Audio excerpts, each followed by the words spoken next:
It looks so good. Thank you, man. I really appreciate that. It's nice because like you see things like digitally online all the time, Yeah. and then like you see it in Then you real see it in life. person, you're like, whoa. It's like, Dude, dang. this was one of my favorite pieces. And I made this in IHOP with with Jill. Jill and I went there. It was like super late at night, and she had to study. Mm-hmm. And I was like, what do I need to do? And I was like, I guess I'll just try to doodle. And this is how I came up with it. Mm-hmm. So It's awesome. No, it's just like that's funny. Like the art stuff where it's made and stuff. Yeah. Like that matters too. And it's like it's in an IHOP. That's awesome. yeah, right. awesome, yeah. It's like nowhere crazy, just an IHOP. No, but yeah, a lot of the modern art, like you'll see, you're like, I don't get it, and then they're like, it's meaningful because I did it upside down. Yeah. I was losing blood to my head, and each moment, a blood vessel could have popped. And that's why this is beautiful. And you're like, Yeah. It's like called vessels, but it's like a flower. yeah. There's vessels in the flower. You have to know this. Yeah.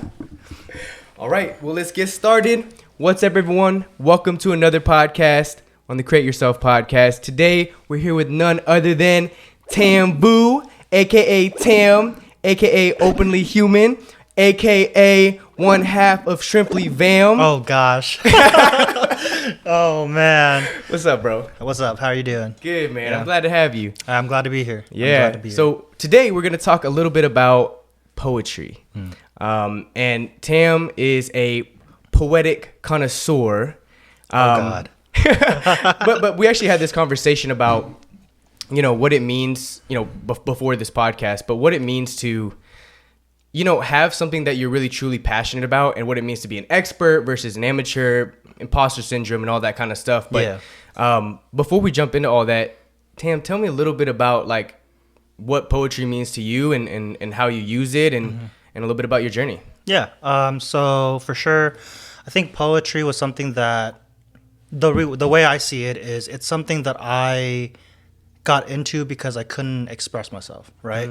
And I feel like, all of us have grown up trying to express yourself in different ways, but being kind of, how do you say it, inhibited by that, by, don't talk about your feelings or Right. stay strong, don't cry, all this stuff.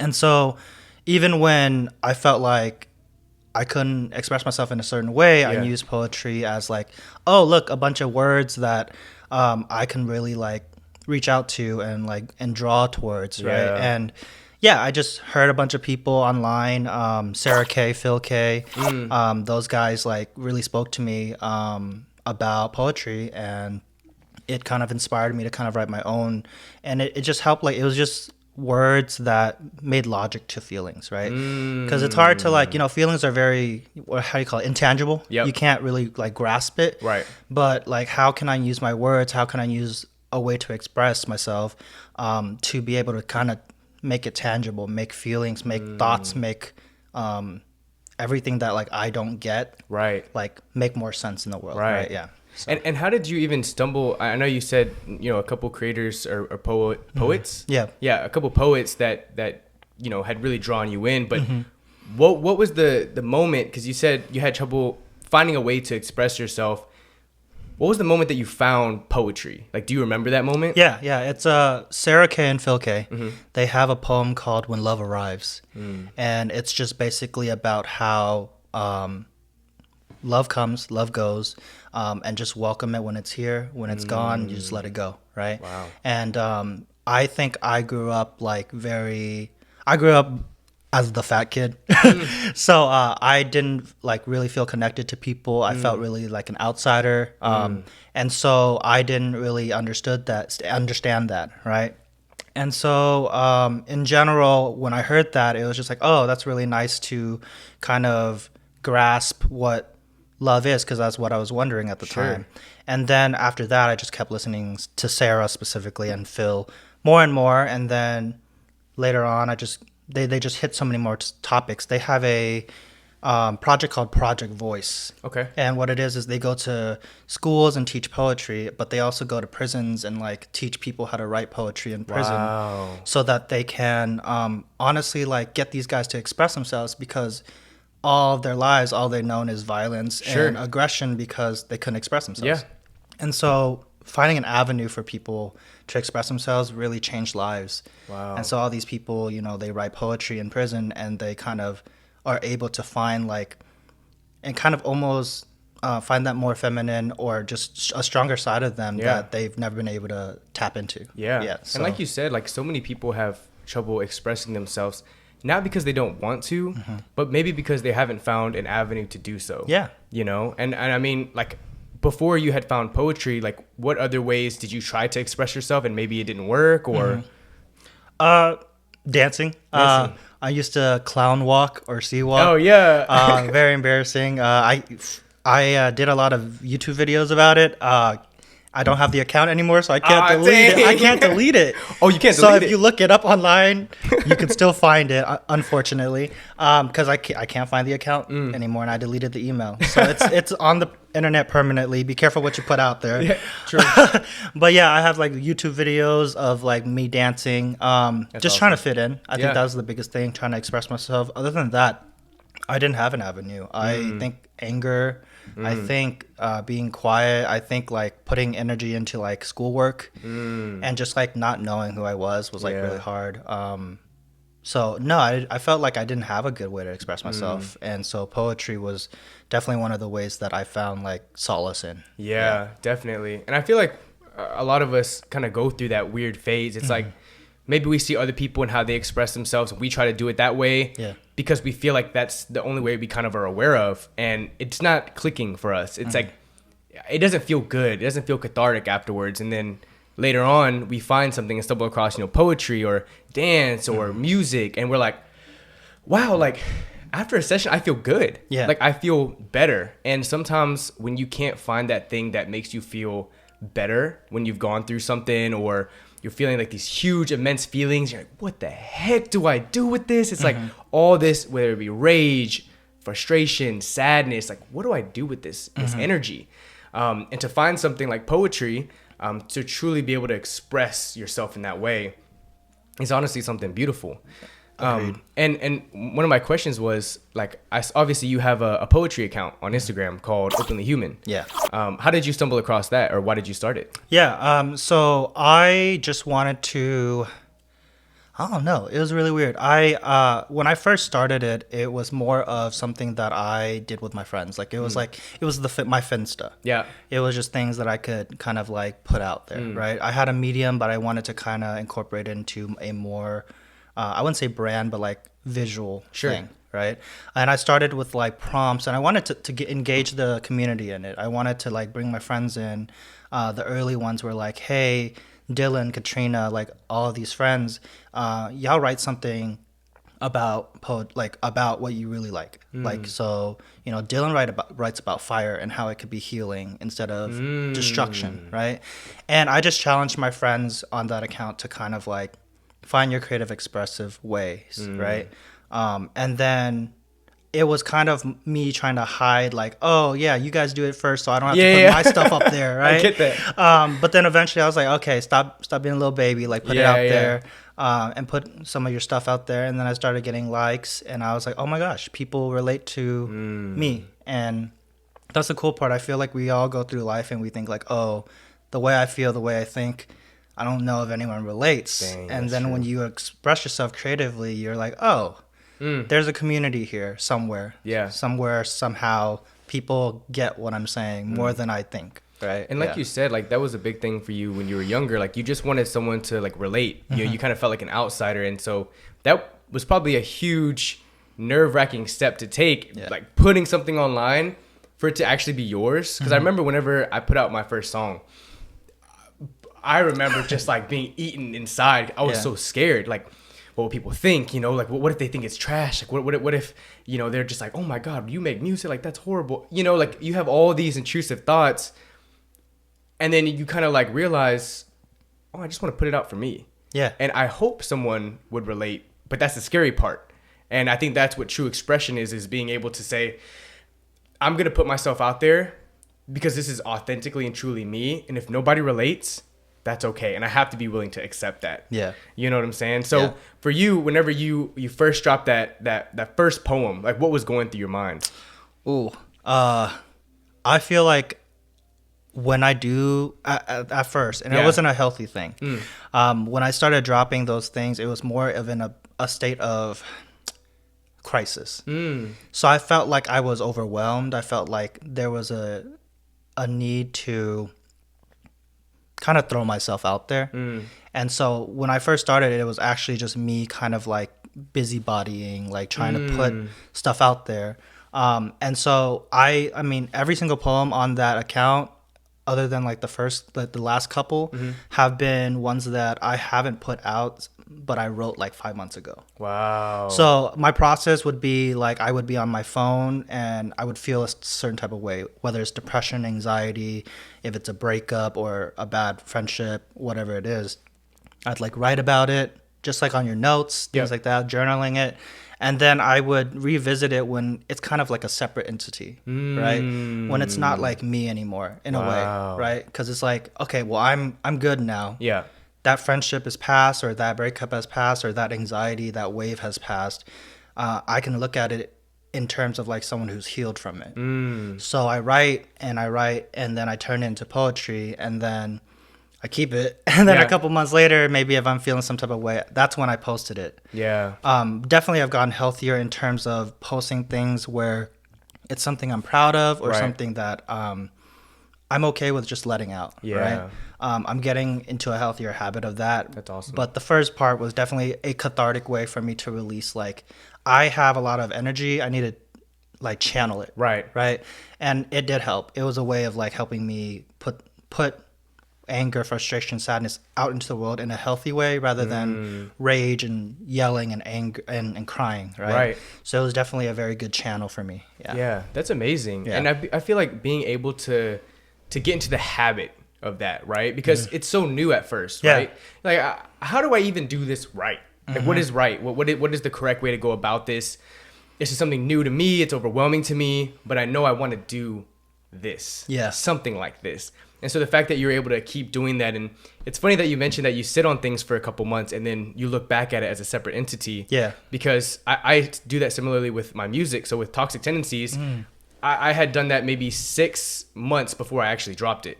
And I had made it. I felt so good about it, you know, probably like you do with poetry. And you kind of listen back maybe the next couple of days or weeks and you're like, I hate this. I hate this. This is horrible. And then 6 months go by and you revisit it and you say, wow, this was a moment in time that I felt so freaking like this. And now you're able to view it without judging it. You can just appreciate it for what it is. I think it comes down to like, you know, you're yourself's biggest critic, right? But when you separate your entity from your artwork, it's really nice to kind of view it as like, sometimes I read my poetry, I'm like, I wrote that? Right? You write like, your piece. Even like when you dance sometimes, like I'm like, I did that? Like for real? And so it's like really nice for you to read a piece of work that you've done and go like, oh, that's really good. Oh wait, that's my name at the bottom. Right? And then you're like, oh, I should reclaim it. I should reclaim like my, you know, my expressiveness. Like, I should love this. I should love that part of me, you know? And so it's pretty awesome that I think it's pretty healthy to be able to do that in a way, but definitely there's a balance. For sure. There's definitely a balance. And it's, I think that part right there is the hardest thing to really come to, is even after you put it out, reclaiming it as yours. And I think there's a lot of times where I put stuff out that I felt in the moment, or maybe, you know, I sat on it, then I put it out, and then time goes by a little bit more. And then you get into a mode of, oh, I've grown a lot more than that. And then you start like not claiming that anymore. Right? Not claiming that art, not claiming that piece of you. And then it kind of becomes, it feels almost lonely. It feels like you're neglecting a part of yourself that really needed you to appreciate it. You know what I'm saying? And I think that is what sometimes gets us into a vicious cycle of criticism, is because we're like, okay, well, I put this out. I thought it was the best thing in the moment. Later on, I'm like, wow, that was trash. I do not want any part of that. And so now as you're creating new things, you always have, it's not people that you're afraid of. It's almost like yourself. You know what I'm saying? No, 100%. Like, you're just terrified of that past. Right? You're terrified of who that was, or like of going back to that, right? And you've grown so much, you're like, oh, what is that? That's weird. But reclaiming it, you know, I feel like a lot of artists, they put things out in the world and they're like, No more. That's not me. I put it out, gone, right? Yep, don't talk about it. It's out in the world. Whatever you want to do with it, it's not mine no more, right? And I think there's a sense of like nervousness and anxiety that when you put things out, it's like that. But reclaiming it eventually, like finding that and being like, that was me. Yeah. You know, that was a part of me. That is a part of me. That helped me in some type of way. Right. Is really important for like you growing as a creative, as an artist, as anyone, right? As a person. And recognizing the intention behind it, right? Yeah. It's like, why did I make that? Was it because I wanted to post it and get a bunch of likes? Or was it because I really needed something in that time and I expressed myself and this meant a lot to me in that time? Yeah. And like you said, then you get into the point of, okay, you know what? I'm going to accept that because it really did help me. And maybe it's not my best work. You know, maybe right now it wouldn't be the best thing, but it was my best at the time. Yeah. And I think that's what is important to, you know, really consider. But with poetry, like, how do you feel like you're getting better? Or do you even worry about that? Is that something that's in your mind when you do write poetry? Is it like, this has to be better than the last piece? Or is it more so you've separated yourself from that? Oh, wow. That's really good question. I think, how do I know I'm getting better? I feel like as my mental health gets better, as I like feel more confident in myself, I feel like I'm getting better. Yeah. In general, I've made it really something that I really wanted to do is not write about depression as much. Just not letting it win, right? And so writing something more healthy was a challenge for me. This year specifically, it was a goal of just like putting depression as my muse. Depression and like anxiety and like struggles. You know, we tend to take on like our struggles, our obstacles as kind of our muses in our art. Absolutely. Right. And that's fine if we do it in a healthy way, but we don't want to kind of romanticize it, right? We don't want to put it out there as like, hey, this is the only way I can create, right? This is the only way I can speak up is to make people understand I'm sad or depressed or struggling, and to relate like trauma bond over the internet over that, absolutely. Right? Which I understand that that's a very powerful thing, and that's why it's so good and people like it so much. But what kind of avenues can you reach that is more healthy, right? For sure. And that's a hard thing to do because it's different. It feels like rebellious to yourself. Yeah. Like, what is this? You know, like, what do you mean I can write about something happy? Yeah. You know, what do you mean like all of a sudden the pivotal or like, you know, the main points of my poetry is not about depression, struggling, anxiety. Yeah. How do I even go about that? Because one, this is how I even got into it. So sometimes you feel like you owe it something to always be a piece of your identity when you make things. Yeah. And to break apart from that and to actually venture into something that's new and healthier and something that you've evolved into. Yeah. It's freaking scary. It is. It's 100% is like you said, depression being kind of the cornerstone or foundation of why I started this. Right. It's like a lot of poems about depression. It talks about depression and anxiety being your toxic best friend. Right. It being that person that you can't let go because it's a part of you. It's your identity. It's who you are. Dang. And so it's like, okay, well, without depression, who am I? Right. And I think a lot of people go through that. I work at a behavioral hospital, and a lot of times I see anxiety and depression and all these other things, manic, bipolar. People classify themselves as that, and they identify themselves as that. Right. And so they can't let go of that as, you know, who they are.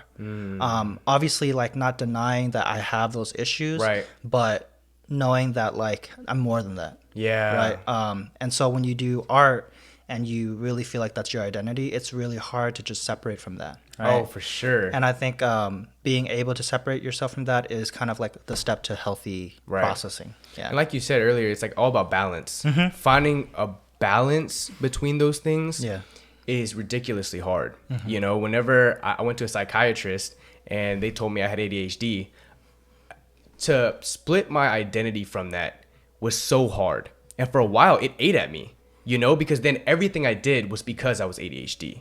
You know what I'm saying? Oh, like I'm on my computer looking at this and I click onto this tab. It's because of my ADHD. Oh, I'm over here washing dishes and then I look over at this and then I have to go clean it. That's because of my ADHD. Yeah. And breaking away from that and just saying, hey, I have this, but it is not me. I am not this thing. Yeah. Right. I am not depression. I'm not anxiety. I'm not ADHD. I'm not all these things. I'm so much more than that. Yeah. But when do you feel like for you that was a pivotal moment? When do you feel like you felt that shift? Because it's a really hard shift to even become aware of. Yeah.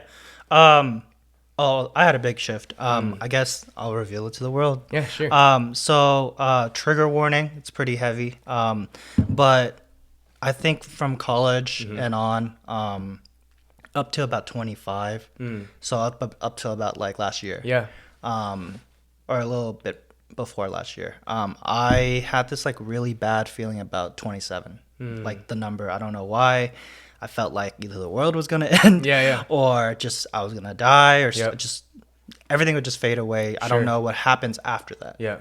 And so when I was depressed, the thought process of that was like, oh, you know, it's over after that. So I become two things. I become either extremely manic in terms of like I need to accomplish everything I can before 27 because it's over. And so I get to this like productive like rage of like doing everything I can, trying to like be productive. And so I like jump at things that like maybe I wasn't ready for or it was overwhelming for me. And then I would do the opposite of like, why does it matter? Everything ends at 27. The shift was around maybe summer of last year, where I was like, oh, I'm getting there to 27. And for some reason, I feel like I don't know what's happening next because that's the best part.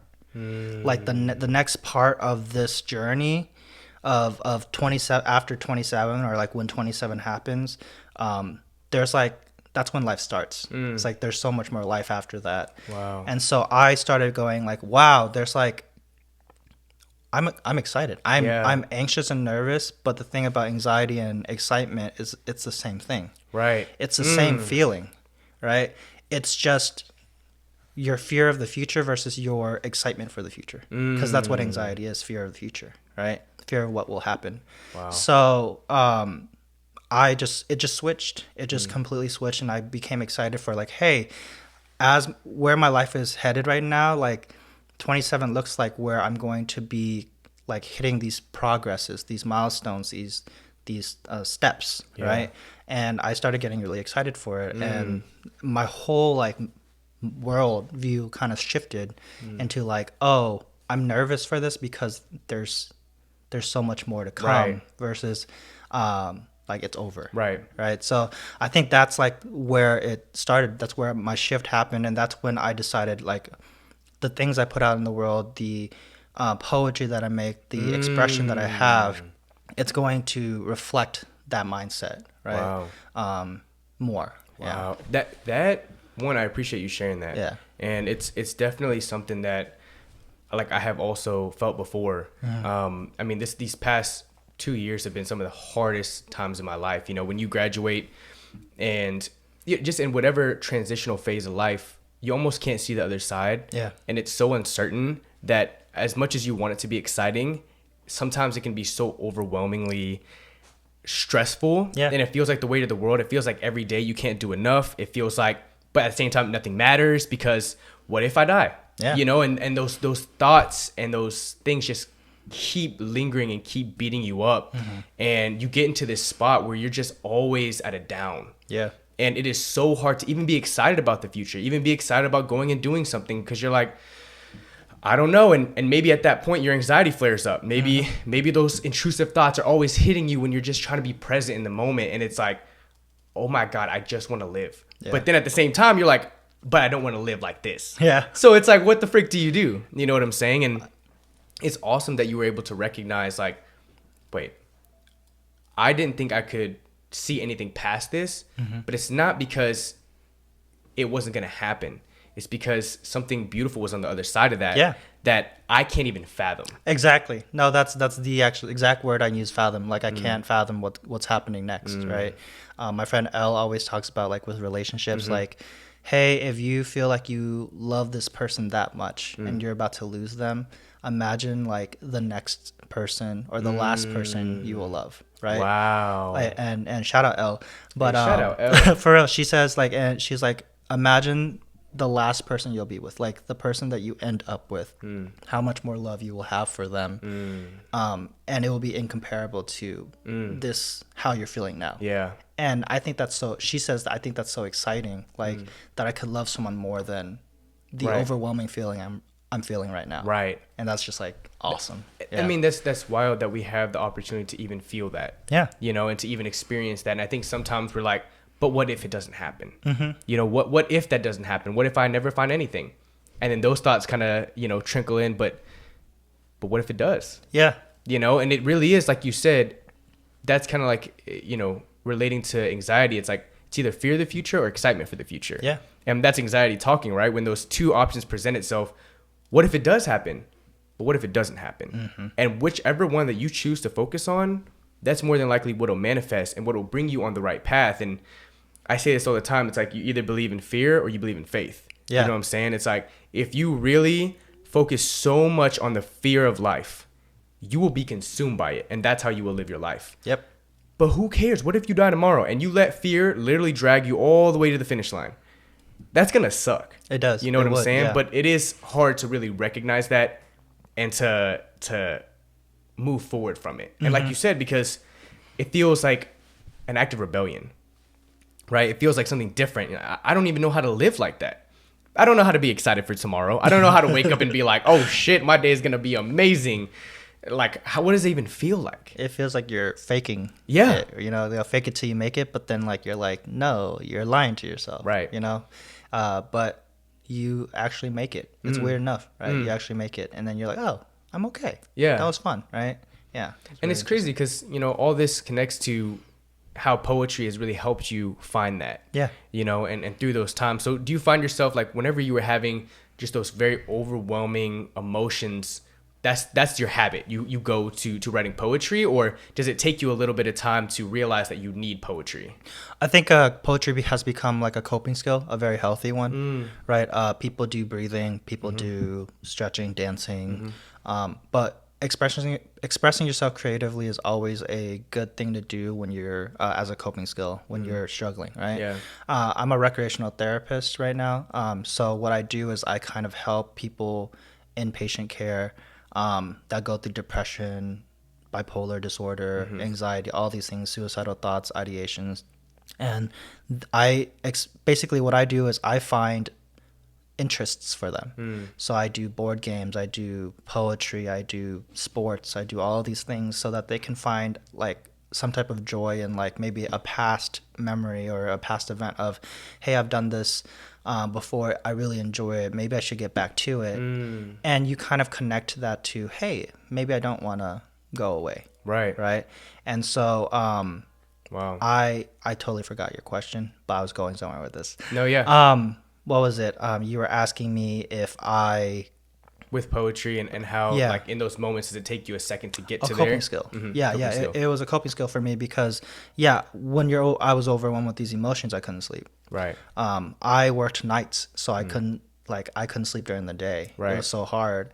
And so I used poetry as like meditation, as journaling, as thinking to yourself, right? Or just as a release of emotions, right? And it really helped kind of just let everything out. Yeah. And then you're like, okay, everything's out in the world in a way, maybe in my notepad, but out. Yeah. And then that's all I can do. That's the one thing I have control over. I'm gonna let it out, and then I'm gonna go to sleep, or I'm gonna take care of myself, and then I'll revisit it another day, right? So it's kind of like what I've used as a staple. Google, stop.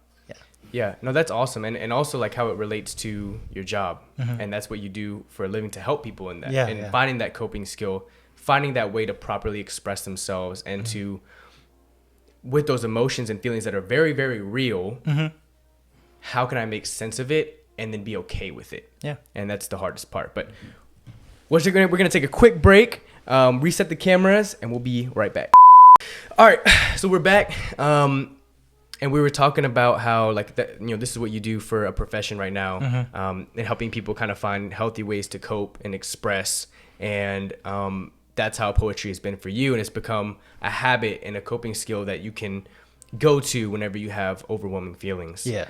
What would you say, like, because I'm trying to think of, say if someone didn't know what they wanted to, how to express themselves. Mm-hmm. Maybe they wanted to try poetry. How would you tell them to approach poetry for someone who has never approached or knows nothing about poetry? Yeah. I would have them just listen to poetry, especially spoken word. Mm-hmm. I think it's hard because we see poetry in two ways. I think we see poetry, if we're not in the community, we see it just through writing. Right. Or we see it like in language arts where they force us to do like iambic pentameter and just like A, B, A, B. So you have to rhyme. And the thing about poetry is like you can break all the rules in English and it doesn't matter, right? It can make no sense in the world in terms of like English structure, as long as like people can keep up with it. And even if people can't, it's your work, right? But I would say spoken word. I would say like go online and type in poetry, find like an artist that really relates to you, right? Like Rudy Francisco, he speaks on masculinity. He speaks on the struggles of Black Americans in America, right? He speaks about all that. Sarah Kay, she talks about being a mother, being in love, losing people, grief. So there's so much poetry out there that like deals with every single thing in the world.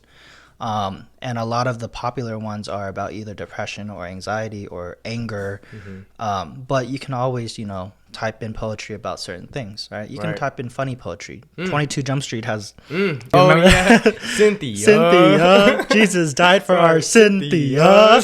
Beep, bop, bop, boop, bop. You're dead. That's for Cynthia.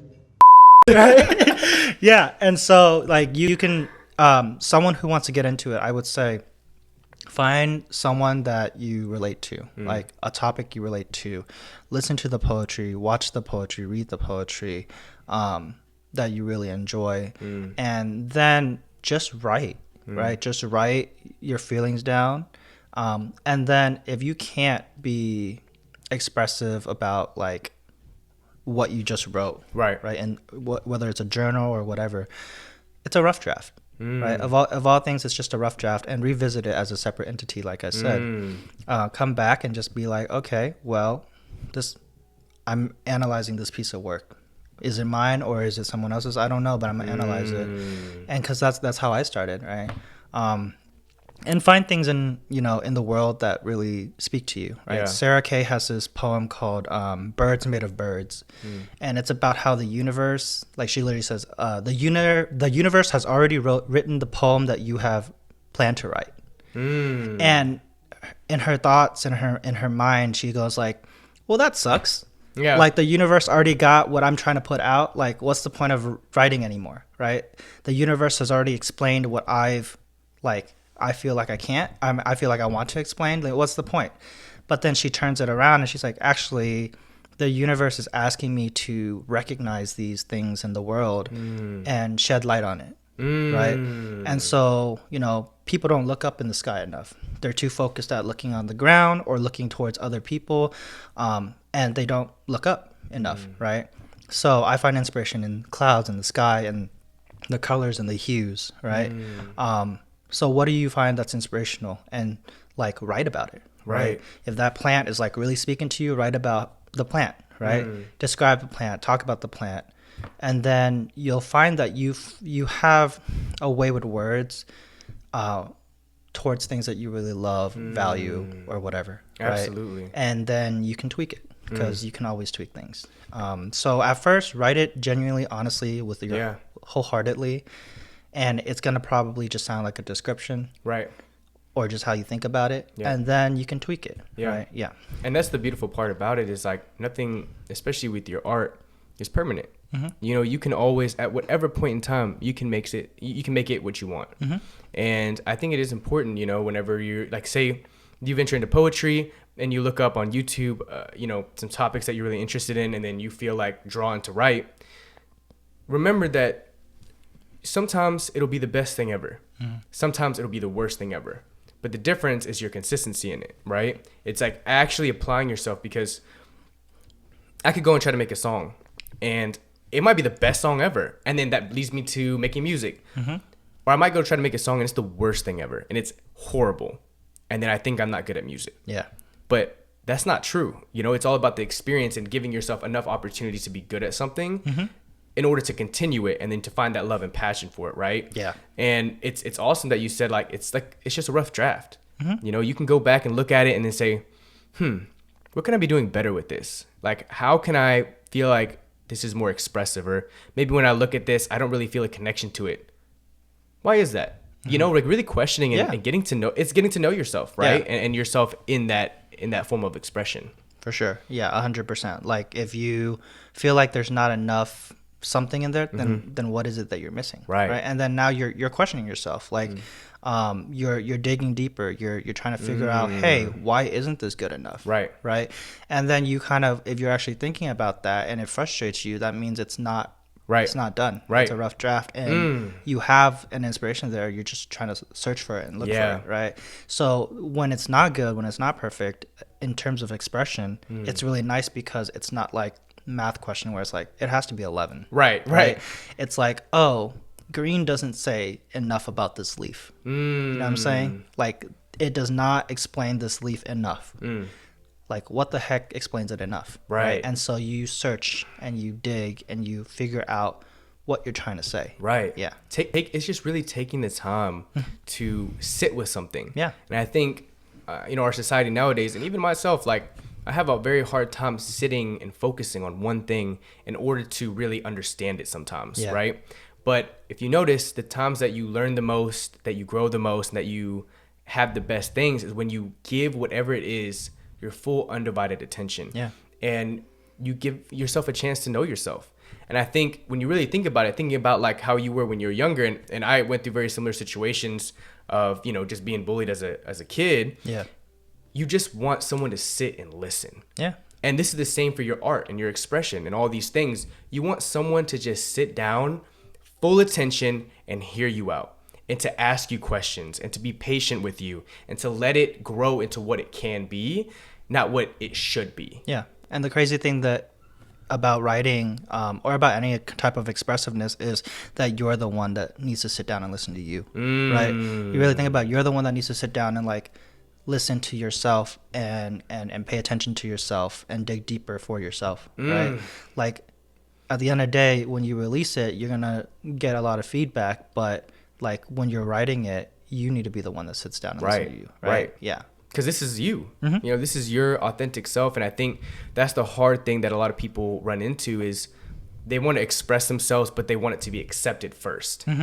And it has to be the other way around. Yeah. You have to express yourself first and then allow it to be accepted or not. Yeah. Because if you just keep putting things out there for the exception of others or whatever it is, you're not going to ever put out anything that feels truly authentic to you. And you're always going to be questioning your work. You're always going to be doing that. But when you sit down, like you said, you pay attention to yourself for you and your art first. Then after you release it, it's like, I gave that as much as I could. Yeah. And I'm putting that out in the world. That's the point of reclaiming things, right? Like when you claim something, it's when you write it and you say, hey, this is me, I'm posting it. Yep. Or I'm letting it out into the world, right? But when you let it out into the world, there's some truth and it's not mine anymore, right? People's interpretations, like we talked about, is very different, right? You can talk about a stove, but people focus on the heat while you want to focus on cooking, it's very different. But reclaiming it is what's important, right? When people like it, you can reclaim it by going, hey, I made this, right?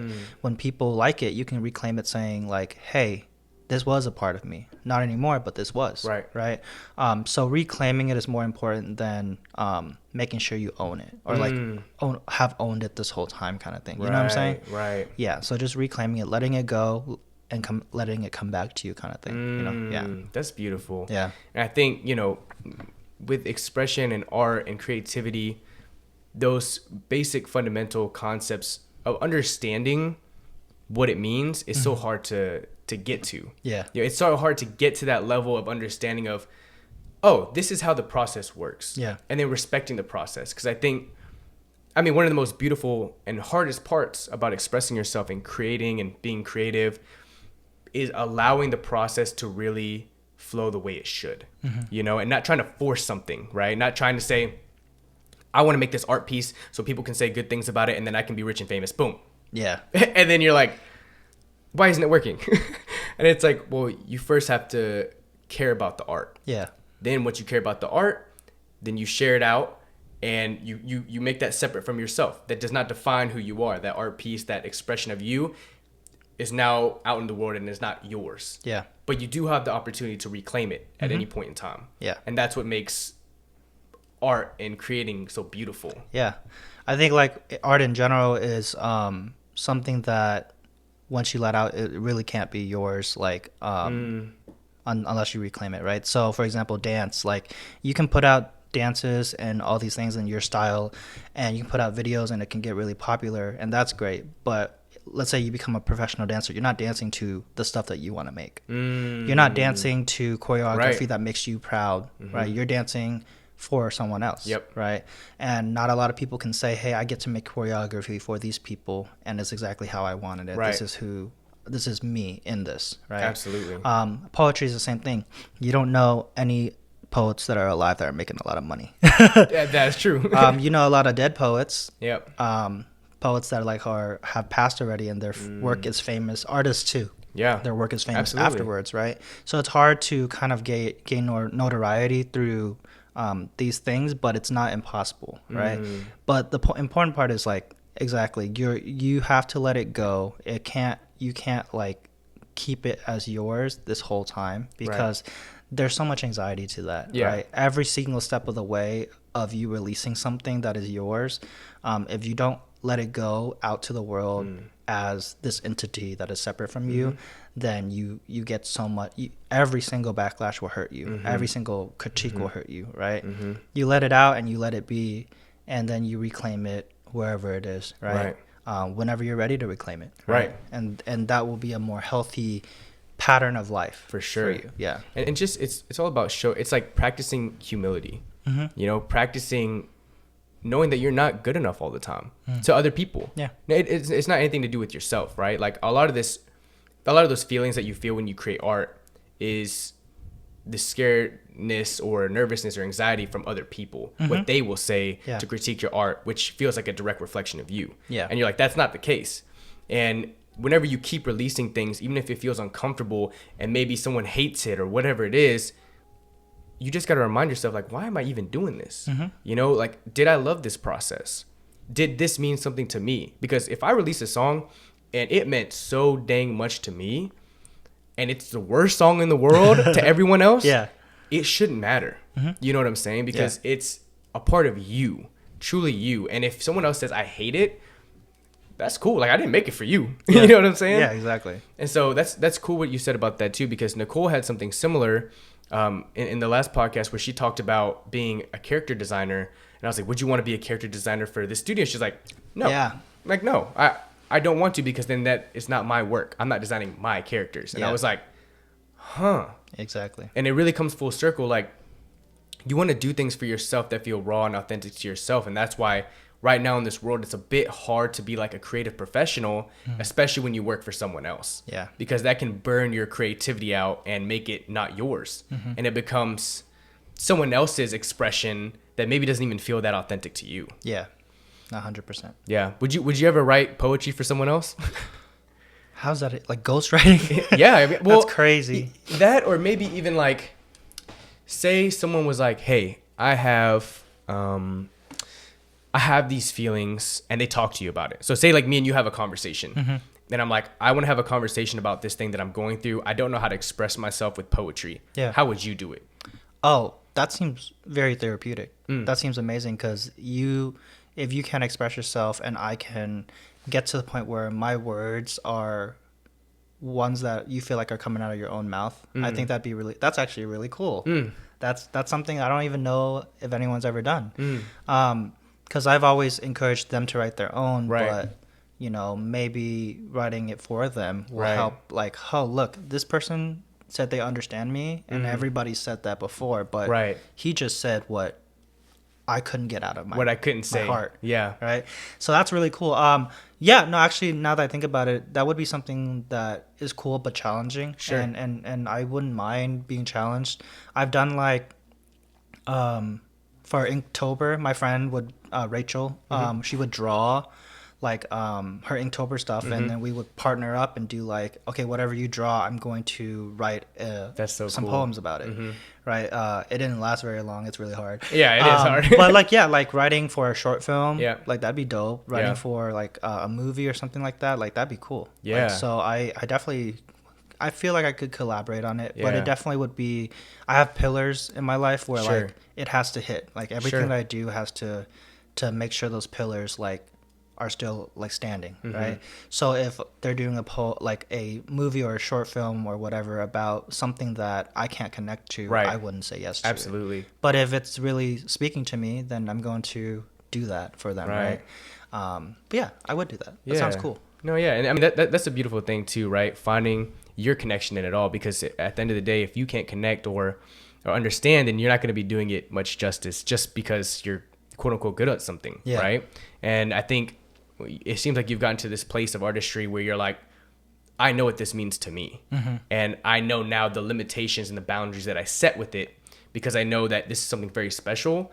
And in order for me to even want to bring it out somewhere else or have other people collaborate with it, I have to understand what what it's allowed to do, and where I even feel like I can provide value in that way. Exactly. Yeah, and finding value in it and like finding your personal like pillars in your craft is really important, right? Because when those crumble is when Absolutely it's a struggle. Right? Yeah. And one thing I was going to ask you, this is a question I was thinking of last night.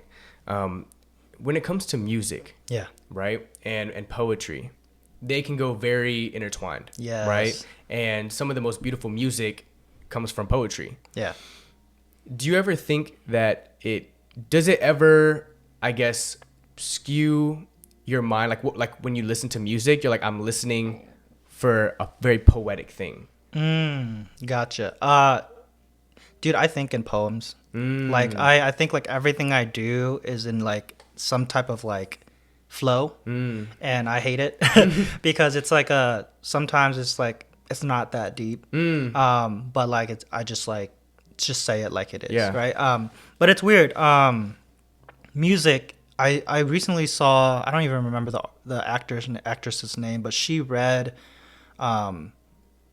Olivia Rodrigo's is it Driver's License, right? She read it in a poem, like stanza. She read it in a way that it's a poem, and I didn't even recognize it as a song. Wow. I recognized it as a poem, and so that's really cool that like people can take music and they can just put it down, and then if they just read it in a certain way, it is poetry, right? I don't know how I could do that in reverse, right? Because making music would be really cool with those words, but I think that's up to like a collab for sure. But yeah, no, it's really cool that like that's the case. I think music is definitely poetry. I'm a lyrical person, so I listen definitely to more lyrics than the song and the beats and everything else. Right.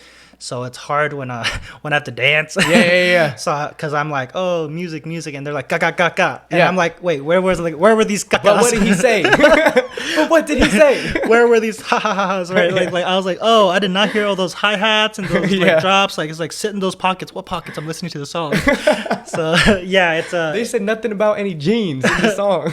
Yeah, so I mean, like I was talking to Nicholas Scott, and he was like, "What can I do to help teach better, like to people who maybe like were new to dancing?" And I was like, I really think that like understanding if they know the music well or not is important, right? Because if I know a song, I can definitely dance to it a lot better. Right. But a lot of times, the people that come to the dance, they don't know the same songs as you.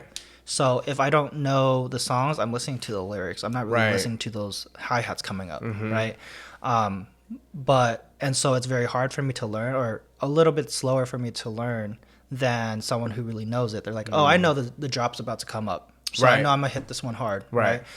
Versus like, oh, I'm just trying to remember the moves and connect it to the music. Right. Versus this person, I already know the music. I'm going to just connect the moves to it. Right.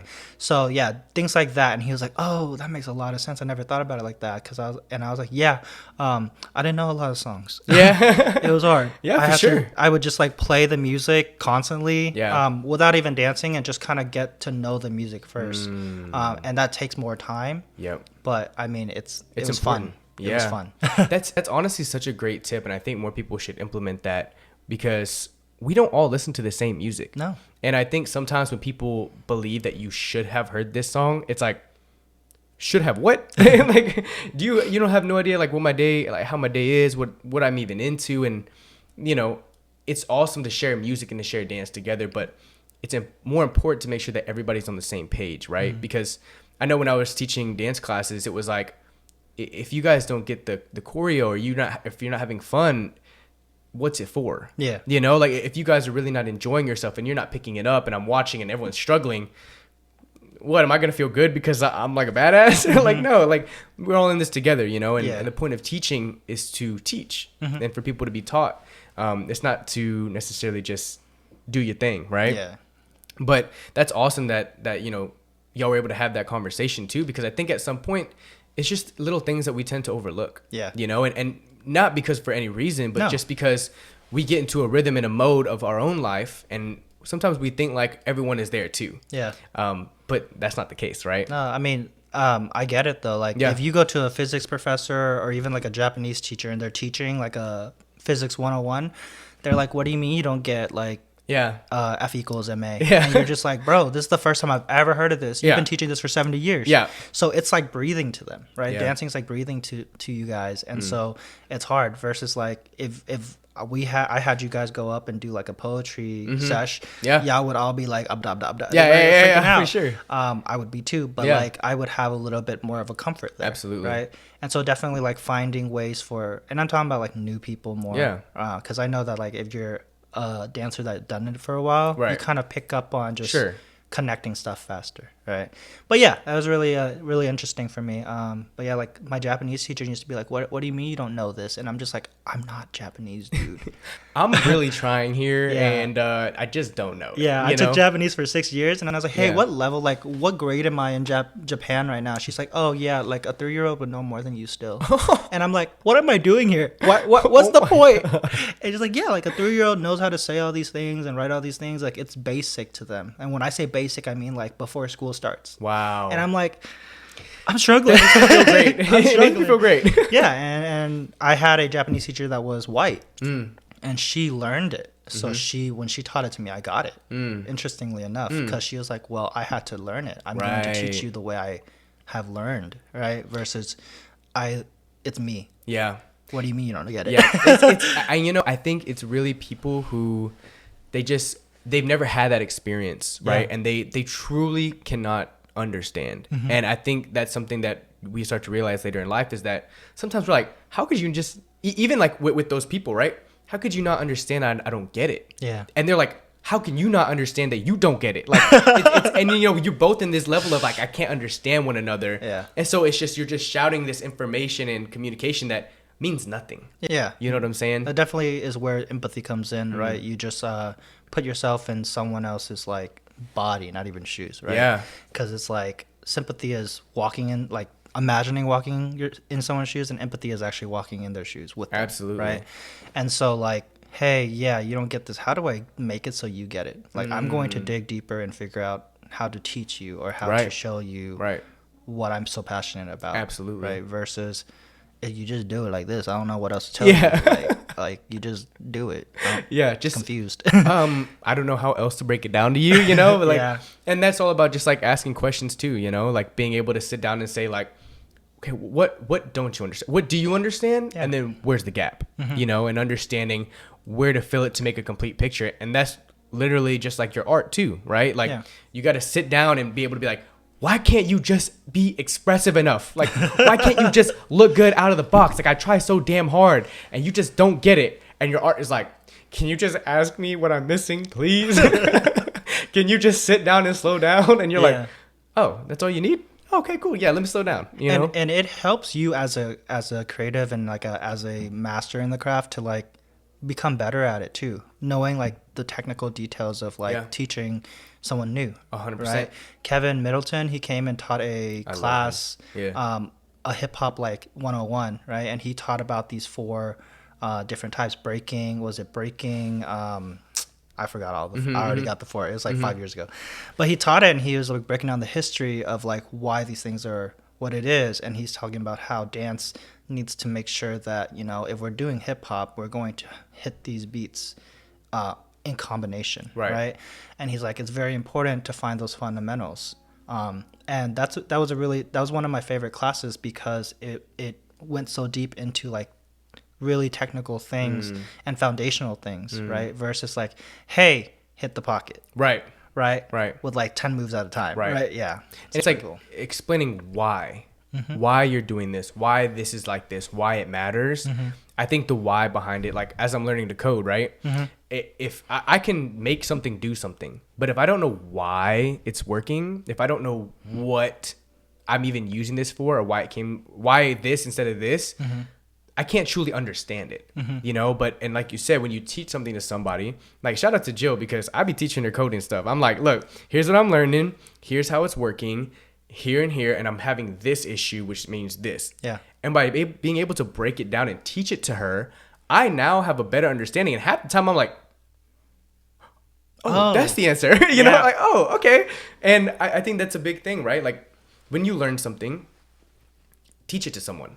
And once you teach it, it always helps you solidify your knowledge and understanding in that concept. 100%. Yeah. You definitely find like a new way to tweak it, a new way to change it. It's amazing. Because you just become a better craftsman in that art, right? In that craft. When you do that. Like, yeah. No, absolutely. It's awesome. Okay, let's take one more break. Cool. Pause. And we'll be right back. Back for the last segment of this amazing podcast. Yep. Hope you guys have learned something really cool. I've learned a frick ton. So, okay.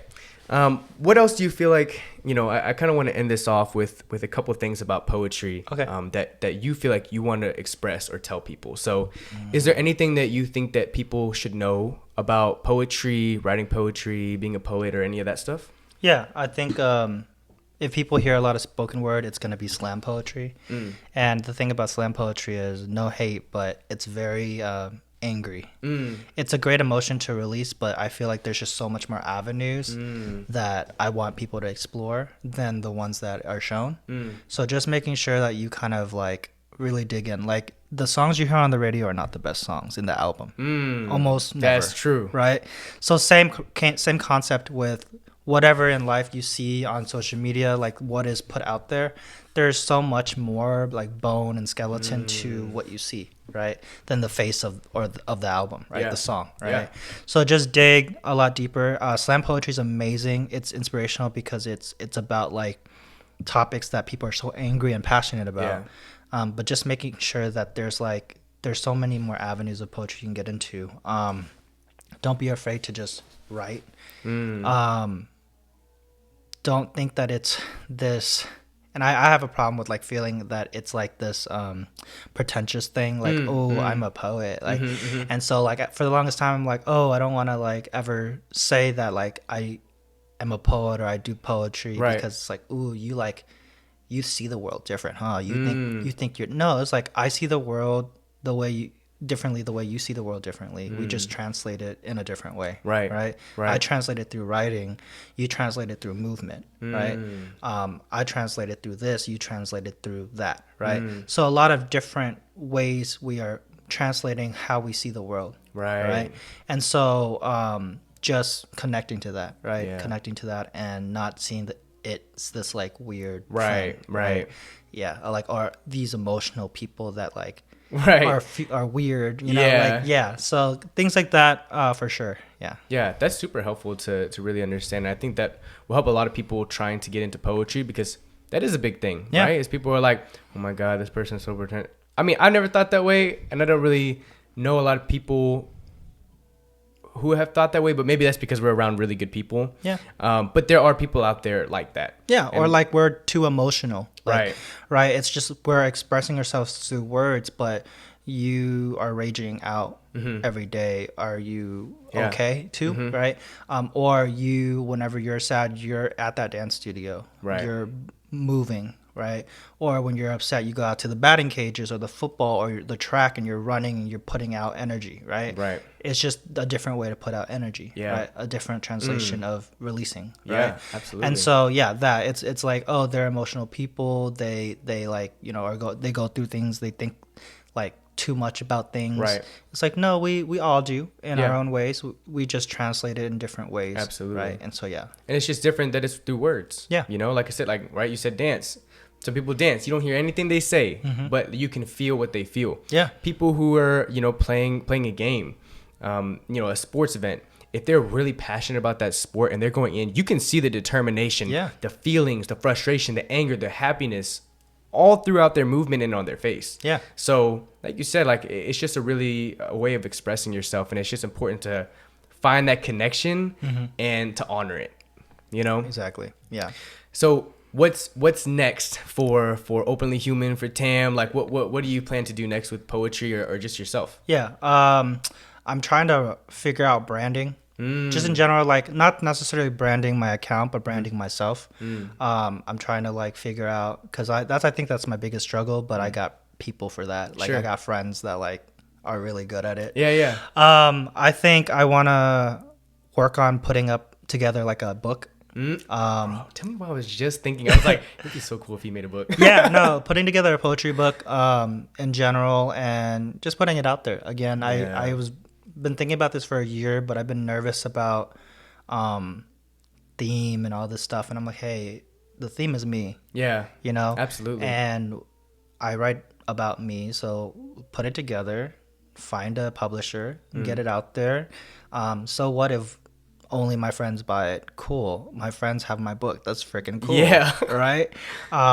But yeah, just branding myself so that I can just put it out there and just have people capture that. Yeah. And then the second thing I've been working on is like more of a collaborative thing that I haven't really shared, but it's more of for mental health awareness. And so I wanted to get creatives together to do like a poet's perspective on depression, a dancer's perspective on depression, an artist's perspective on depression. And so just like I want to shed light to mental health, and so that it's not this dark thing, right? People think bipolar and they think this like absolutely crazy person. I want to show that it's like something people live with. Wow. Right? And so I want, like, for anxiety, depression, it's a little easier because I can get people who have felt it before. Sure. And I'm going to like kind of create it like a short film about it. Just to show like more awareness and like what it really is, what it is to live with it. And people can maybe go, hey, look, I'm a dancer. I feel that. Yeah. Right. And same as what we've been talking about, just the translation in all those crafts, like how depression or anxiety is going through those, but in a brighter light, in a way, right? Not trying to like do a poem or dance like, oh, I'm sad and I want to show you I'm sad. It's more like, hey, this is me living with this. You know, this is my interpretation and what it is to me, right? And just sharing that to the world, and so that more people could be more aware of it being a human thing, and not a demonic thing, because people really be thinking like that. 100%. Yeah. So no, that's definitely that's super exciting. Like all those things. Like I'm actually really excited to see how everything kind of turns out, because it feels like, you know, it's awesome, because I feel like at some point you may not have seen like what this would even amount to, right? And then now, as you stayed so consistent, you found a love, and then you found how much it's helped you. You're like, the next thing I want to do is make things to help other people, but to also make it very authentic to me and my experience. And so I'm really excited to see that come into fruition, because I think it's gonna really help a lot of people, and I think it's going to be like a beautiful project. Yeah, and I think like I also want to do it because I know that you and Nick, Scott, have been wanting to build this collaborative community for a long time. Yeah, I was like, if we might not have a place for it right now. Right. I think that's the goal. But like, if we just do these collabs, these events, these things where people connect to each other in this way, like we eventually find like, hey, we do need a space for this, you know? And we're willing to put in our investments or like our passions into finding a space for this. Because I think I'm 100 on board on your project and Nick's project to do this. Yeah. Right? Absolutely. So, you know, making events like this will help, because I feel like it will kind of get everyone to understand, hey, like if we have this space, it would be 10 times easier. Absolutely. Yeah. I always think about that. I was like, if I had a podcast space, like I rearrange everything in here and make it all nice and neat. But like having a dedicated space to come to and really have it ready, host it, make it, you know, have a place for people to really just express themselves with no judgment, like, and just be open and be like a great beacon of just light and expression. Like that would be such an amazing thing. And I mean, we're doing it right now, right? Like we're building the blocks. We're all making sure that we're having the right fundamentals and the foundation and the right people around us and having the right conversations to even open up the doors that we see, you know? So dude, I'm super excited. I'm super on board for that as well. No, for real. I think it's a start. Like I'm planning on hosting poetry nights, forcing y'all to go out and read poetry. Gosh. Yeah, and even if you just want to pick a poem that like someone has already written that really speaks to you and just read that, just get like practice in getting flow down, like just getting y'all out there and just being like, oh, this was sick. Yeah. Like that was awesome because we played pickleball the other day. No one knew how to play. And we're like, oh, let's do this every year. True. Right? So things like that, diving into that because I know people, you know, y'all do that for dance. You welcome so many people in and so many people get attached to that passion, you know. Poetry can be a thing and so many other things can be that outlet for people. Absolutely. Right? Yeah. It makes me very anxious to hear that. At the same time, it's also excitement. You know what I'm saying? It was so funny the other day. I was like, I actually practiced in my room writing a poem because I was like, what if Tam invites me to some kind of event where I have to read a poem? And I was like, I need to be practicing. Yeah. So like I've been kind of trying to practice a little bit. So it's funny that you mentioned that. And I was like, I almost thought like, hey, for my birthday, let's just do a poetry slam. But I'm like, people will never come to my birthday. I was like, they're like, no, he's gonna make me cry. So I'm like, am I gonna stress out about everyone crying? Yeah. Let me just roller skate. No think. Yeah, you're like, we gotta lead up to that, you know, like make people look comfortable. But that's awesome, man. I'm really excited for that, and I'm really appreciative of this conversation because I feel like we went very deep into some really awesome subjects, and I feel like I have, not that I didn't before, but I feel like I really do have a huge respect for poetry and what it's able to offer, and how it's just able to really help people. And I definitely want to try that avenue a little bit more, just in my day-to-day, because I think not only will it help me with music, but when I have very overwhelming emotions, instead of running away from them or trying to do something that's not, you know, constructive, you know, I can express myself through poetry. So yeah, man, I really appreciate you coming.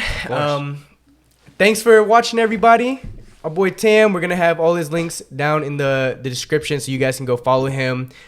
Be sure to keep updated on the super exciting projects that he has coming along as well. And yeah, like always, love yourself, be yourself, and create yourself. Peace. All right. Hey. All right. Well, let me see this poem. Oh, that's real good.